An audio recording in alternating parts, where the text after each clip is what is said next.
So my parents dedicated me back to the Lord when I was a baby, and I've got 4 boys, and we dedicated them. There are some who are listening who probably don't know what we're even talking about. Can you explain what is child dedication? Child dedication is simply surrender.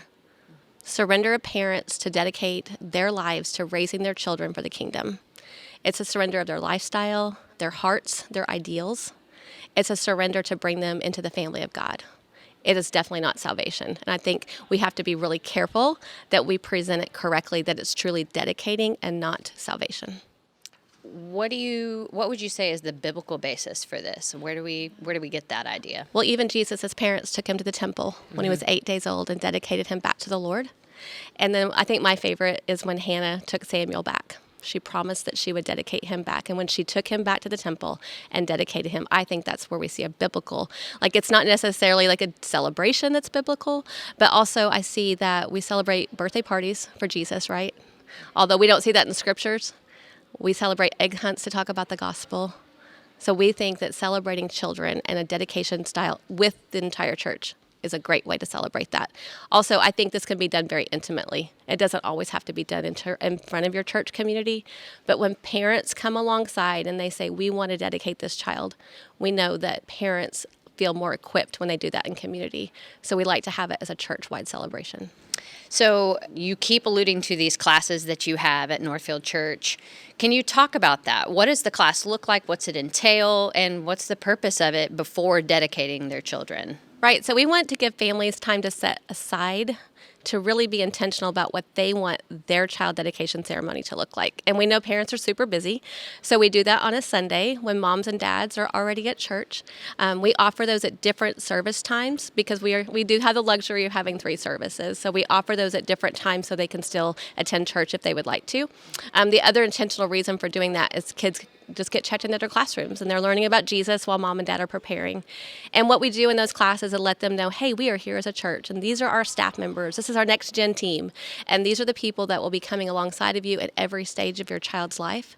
We talk about all the different resources that we provide as a church, but mostly we prepare them for the actual ceremony. We ask them to write a mission statement about their family.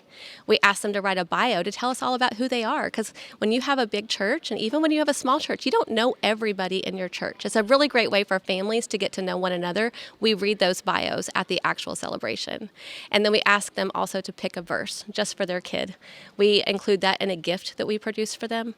And then the last thing we do is ask them to write a prayer. And this is just for each child getting dedicated. It's not just for the family that they're dedicating multiple kids, but each kid. And then those are created in-house on a bookmark that we just do on cardstock and laminate them. And those are given to moms and dads as they walk in the door of child dedication celebration. And those are actually included as part of our celebration when we ask moms and dads and all the family and friends to gather around in a circle and for someone to read that prayer over those children and for them to pray over those kids together at the celebration. So it's all very intentional. The class only lasts, the same amount as the service time, but it gives parents that time to set aside to get that work done before. If we try to do that at home, moms and dads may not have time. Yeah, that is so cool. I've never heard of a church doing something like that. What do you think typical church baby dedications are? And can you compare, contrast to that Scripture lays out for us? I think a lot of people just, at a church where I used to work, it was real simple. We just brought kids down on a Sunday morning whenever moms and dads were ready. We didn't have a certain date. So often it was when they were brand newborn babies, and we would just bring them to the front of the church and pray over them and have our community pray over them. But I like the way we do it where it's more intentional, where we set aside a time with moms and dads to talk about that and just talk about what do scriptures say, how do we do this in community, and be more purposeful for it. So, every family and every church can do it differently. And I'm not saying there's a right way or a wrong way. I think a lot of times it does happen on a significant weekend like Mother's Day. I've heard of many churches that do that. Some families some church families I know wait till there's 3 or 4 kids to bring them all at the same time. But I think your church needs to do what's best for your culture. I think that's what you need to look into when you decide to plan a child dedication. Make sure it fits your culture of your church. So you're talking a lot about having conversations with parents and parents being intentional, but let's talk to the church leaders. What is their role in a baby dedication? Yeah, our role is to come alongside and pray over those kids. And where I work, it had always been done where the senior pastor had led like that teaching to parents.